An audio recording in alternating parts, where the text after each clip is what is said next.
না হয় পরে আরেকবার এসে দেখা করবো। বিষয়টা সেটেল না করে আমি কোথাও যাচ্ছি না। আচ্ছা ভাই, আমি আপনার সাথে কথা বলছি। একা ভাই, আমার সাথে কথা বলে কোনো লাভ হবে না। আর আপনি যদি আমার আশিকের ফিরে আসার সম্ভাবনা নষ্ট করেন তাহলে আমি কিন্তু আপনাকে খুন পর্যন্ত করতে পারি। আমি এখন কি করবো? আমি আমি আমি আমি নুরি নুরি তুমি এত অন্ধকার কেন, এত ভাগ কেন? বল নাই প্লিজ, প্লিজ বল নাই। আপনি কিন্তু ভুলে যাবেন নিশ্চয়ই। আপনি এমন কোন শর্ত দেননি যেটাতে আমার স্ত্রীর অধিকার থেকে বঞ্চিত হতে হবে। আপনি কি বলতে চাচ্ছেন এখন? আমি একটা দিনের জন্য হলো আপনার ওয়াইফ। আপনার এই কথাটা বলতে একটু লজ্জা করতে। যেটা সত্যি আমি সেটাই বলেছি। আপনার স্ত্রী হিসেবে আপনার প্রতি আমার অনেক দায়িত্ব আছে। আপনি না চাইলেও সেগুলো আমাকে পালন করতে হবে।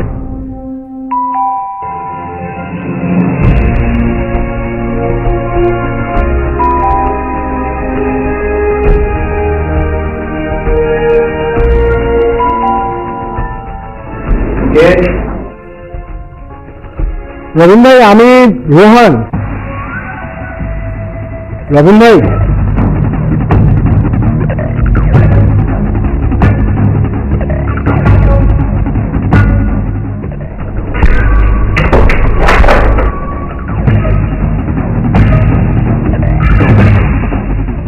কেমন আছেন রবীন ভাই?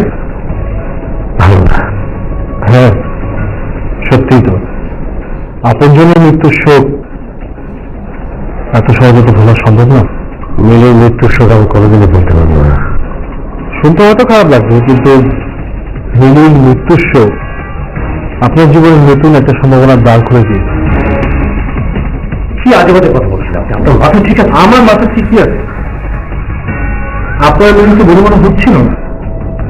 প্রতিনিয়ত আপনাদের মধ্যে ঝগড়া হচ্ছে, আর ওদিকে তো মিলি আপনাকে ডিভোর্স দেওয়ার জন্য মরিয়া হয়ে উঠছে। তাই হয়তো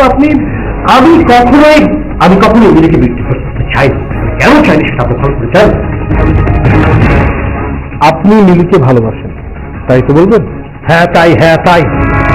আমি সবসময় বলেছি আমি ওকে ভালোবাসি এবং ভালোবাসবো। একপক্ষেও ভালোবাসার কোনো মূল্য নেই। ও যা করেছিল আপনার সাথে, আপনি নিশ্চয়ই ফেড আপ হয়েছিলেন। ইয়েস, আমি ফেড আপ হয়েছিলাম, বিরক্ত হয়েছিলাম। তবে ওর প্রতি না, আপনার খুব ভালোই ছিলাম। আপনি আসার পরে আমাদের মধ্যে সব গোলমাল শুরু হয়েছে। ভালো তো হয়েছে বলেন ভাই, আপনি যখন মুক্ত, আপনার তো বাকি জীবনটা পড়ে আছে। আপনি এখন যে কাউকে আপনি জীবনসঙ্গী বানিয়ে আপনার জীবনটা আপনি কাটাতে পারেন। নেভার, কাউকে জীবনসঙ্গী করার আমার মোটেও ইচ্ছা নেই। আমি সত্যি বুঝতে পেরেছি আপনি মিলিকে অনেক ভালোবাসেন। এতদিন পরে হলেও আপনি এই সত্যটা বুঝতে পেরেছেন, এই জন্য আপনাকে থ্যাঙ্কস।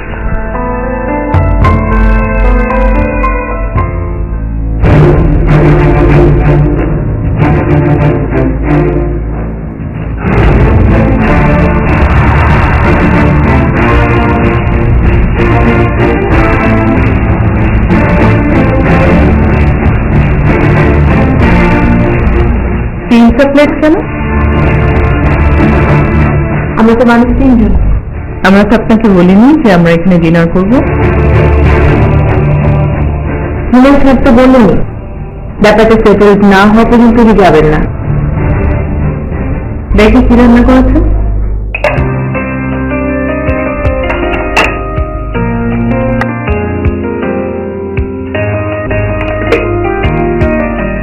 এগুলো নিশ্চয়ই হিমেল সাহেবের প্রিয় খাবার।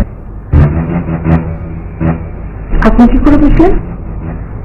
আপনি হিমেলের উপর একটার পর একটা পরীক্ষা চালাচ্ছেন। ডিনার সার্ভ করে যে পরীক্ষা চালাবেন এটাই স্বাভাবিক। সেটাই, আমার বিশ্বাস ভুল কিনা সেটা পরীক্ষা করে দেখতে হবে না। আপনার বিশ্বাস ভুল না।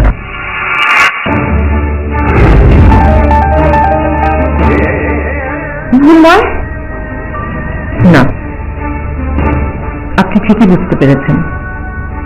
ও মেমোরি লস করেছে। ওর সাথে দেখা হওয়ার পরে আমিও বুঝতে পেরেছিলাম ও মেমোরি লস করেছে। I had to lied with you. I am sorry.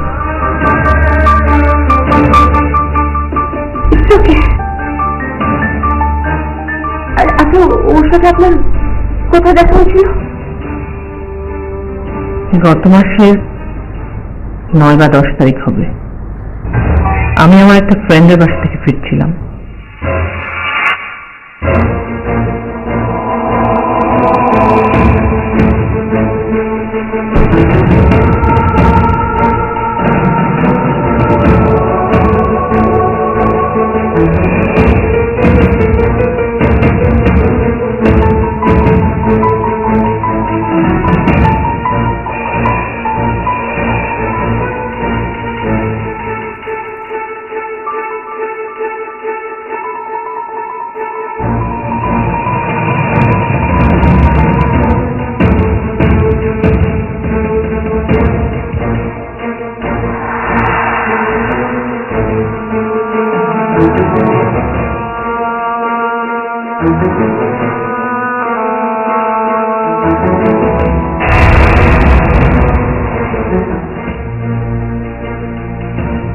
আমি আমি আমি কোথায়? আমার বাসায়। আপনি রাস্তায় বেহুশ হয়ে পড়েছিলেন, আমি আপনাকে তুলে এনেছি। আপনি? আমি ঈশা। কিন্তু আপনি কে?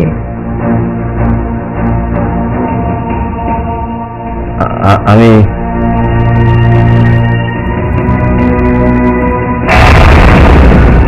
আমি হিমেল। রাস্তা পড়েছিলেন কেন? গাড়ি ধাক্কা দিয়েছিল?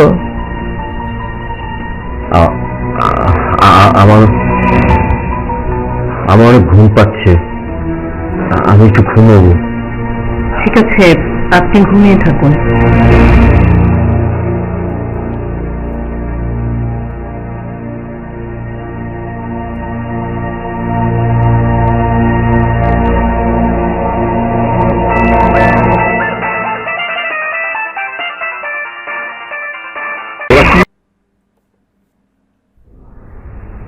হ্যাঁ মা, বলো।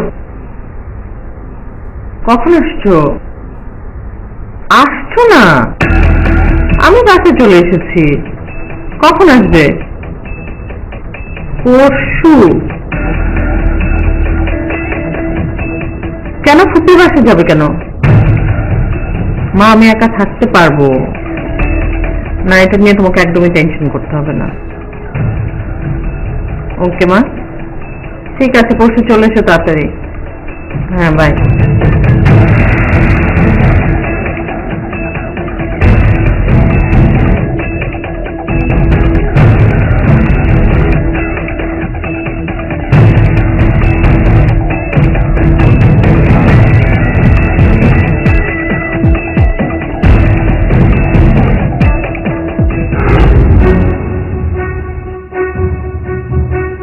তখন আপনার মা কোথায় ছিলেন? আমার ছোট চাচা চিটংয়ে থাকে, মা ওখানেই ছিলেন। এনিওয়ে, আপনি ওকে কোথায় পড়ে থাকতে দেখেছিলেন? 13 নম্বর সেক্টরের দিকে হবে, রোড নাম্বারটা ঠিক মনে নেই। রাত প্রায় তখন 10টা। আমি ওকে রাস্তায় পড়ে থাকতে দেখি। রাস্তাটা অনেক নির্জন ছিল। কখন বুঝলেন যে ওর স্মৃতিভ্রষ্ট হয়েছে?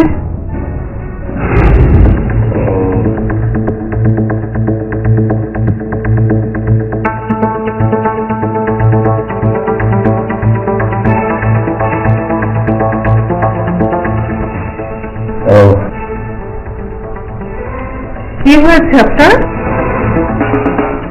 মাথায় যন্ত্রণা হচ্ছে। কোথায়? এখানে। ফুলে গেছে তো একটু। আপনি কি কোথাও আঘাত পেয়েছেন? জানি না। ব্যথা কি বেশি? কমও না। আচ্ছা, আমি বরফ নিয়ে আসছি।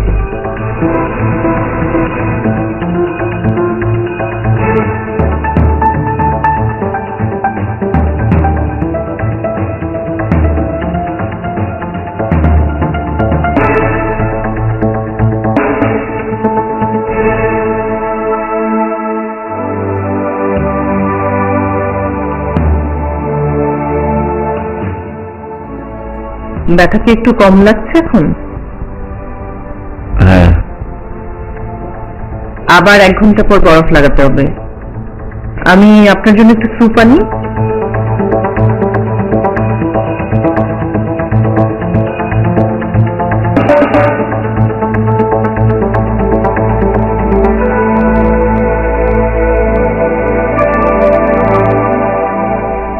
আপনার জন্য স্যুপ এনেছি, একটু খেলে ভালো লাগবে। আমি খাইয়ে দিব? না, আমি খেতে পারবো।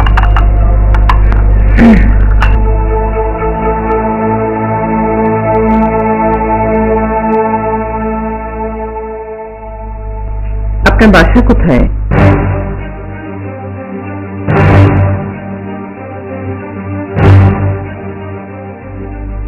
জানি না। কোথায় থাকেন সেটা জানেন না? বাসায় কে কে আছে?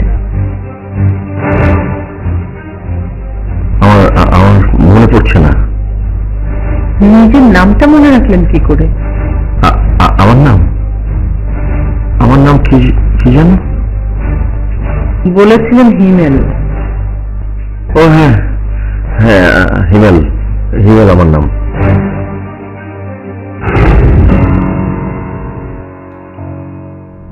তখনই বুঝলাম হিমেলের মেমোরি লস হয়েছে।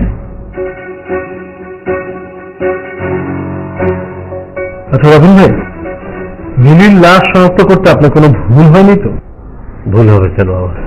ও আঙুলে আপনার দেওয়া রিংটা পড়া ছিল, তাই তো? হ্যাঁ তাই। ওই হাতের রিংটাই আইডেন্টিফিকেশনের একমাত্র মার্ক ছিল আমার।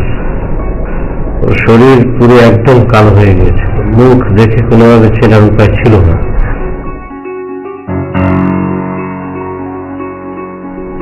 এমন তো হতে পারে যে মিলি ওই আংটিটা অন্য একটা মেয়েকে পরিয়ে দিয়েছিল, আর সে মেয়েটাই অ্যাক্সিডেন্টে মারা গিয়েছিল। মিলি বেঁচে আছে।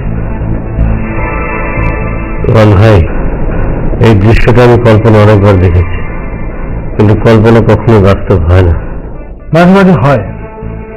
মিরাকল বলে একটা কথা আছে। মিরাকল আপনার জীবনে ঘটে গেছে রবিন ভাই। মানে? মিলি মারা যায়নি। হ্যাঁ, দেখুন ভাই ভাই, মিলির মৃত্যু হয়ে আপনি যদি তামাশা করেন, আপনাকে কিন্তু আমি ছাড়বো না। কারণ আমি সত্যি বলছি, মিলি বেঁচে আছে। আমি ওকে গাজীপুর একটা রিসোর্ট থেকে উদ্ধার করে নিয়ে এসেছি। মিলি এখন আমার বাসায়।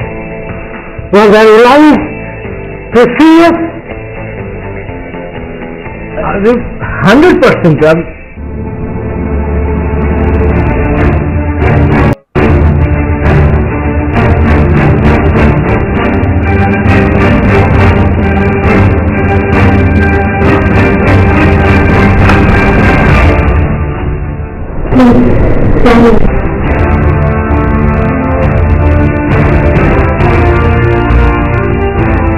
রবিন ভাই, উনি কে? হ্যাঁ রবিন ভাই, উনি কে? আসলে আমি সুপ্রিয়া, রবিনের ওয়াইফ।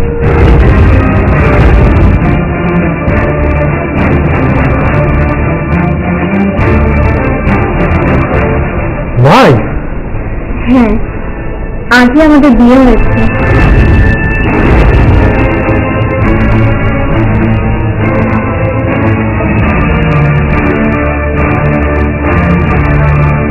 হিমেল নয়, ওর নাম আশিক। ওর নাম যদি আশিক হতো, ও নিশ্চয়ই নিজের নাম হিমেল বলতো না। আপনি বোকার মতো কথা বলছেন। একটু আগে আপনি নিজেই বললেন যে ওর স্মৃতি ভ্রষ্ট হয়েছে, তার মানে ওর নিজের নামটা ওর মনে নেই। ও হিমেল নামটা বানিয়ে বলেছিল। Very simple. সেমনও তো হতে পারে ও আশিকও না হিমেলও না, অন্য কেউ, যে কিনা আশিকের মতো দেখতে। সেটা সম্ভাবনা খুবই কম। আচ্ছা, আপনি আমাকে একটা কথা বলুন, ও ওর বাবা মার নাম ভুল বললো কেন? আপনাকে ভুল শিখিয়েছেন তাই না? হ্যাঁ। কেন?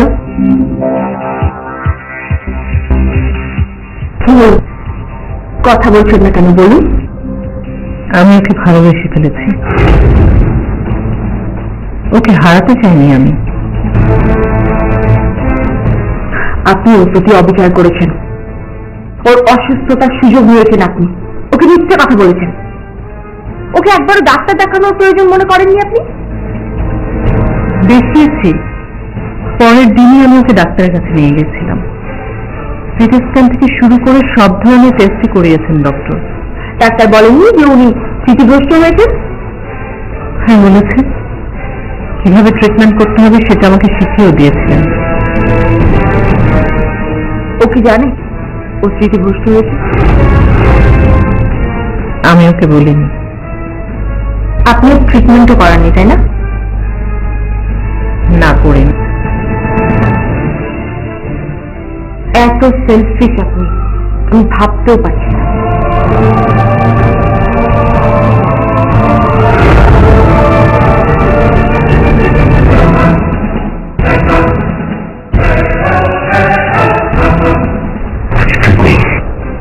আপনি ড্রয়িং কেন পেয়েছিলেন? গেস্ট এসেছে, চা দিতে হবে না? আপনাকে কি আমি বলেছি? আপনাকে বলেছি আমি চা দেওয়ার জন্য? বলতে হবে কেন? বাসায় তো গেস্ট এলে তাকে আপ্যায়ন করা আমার দায়িত্ব। আপনি কি জাহির করতে চেয়েছিলেন যে আপনি আমার ওয়াইফ? জাহির করার কি আছে? আপনি যদি ভেবে থাকেন আপনার সঙ্গে আমার বিয়ে হয়েছে তার জন্য আমি খুশি, মহা খুশি, আমি গর্বিত, তাহলে ভুলটা আপনার। আমি আপনাকে বিয়ে করতে চাইনি, আপনি আমাকে বিয়ে করতে চাননি। আমি যদি আপনাকে বিয়ে করে থাকি সেটা শুধু আপনাকে বাঁচাবার জন্য। আমাকে বাঁচানোর জন্য নয়, আপনি নিজেকে বাঁচানোর জন্য আপনি বিয়েতে রাজি হয়েছেন। ওরা আমার চুল কেটে আমাকে রাস্তায় হাঁটাতো, অপমান ছাড়া আমার আর কি হতো বলুন? আমার অস্তিত্ব যেখানে বিপন্ন সেখানে অপমান কোনো ব্যাপারই না। আপনি আমাকে আশ্রয় দিয়েছেন, কৃতজ্ঞতার জন্য, আপনাকে অপমানের হাত থেকে বাঁচানোর জন্য আমি এটা করি। অন্য কোনো উদ্দেশ্য নেই আমার। এছাড়া আমি তো মেনেই নিয়েছি যে কাল আপনি আমাকে ডিভোর্স করবেন, আমি আপত্তি করব না। তাহলে কেন আমি জাহির করব? ওকে ওকে, আমি কিছু না বললে আপনি কিছু করবেন না, আর আমার কথা শোনা আপনার সবচেয়ে সবচেয়ে বড় দায়িত্ব এখন। ওকে?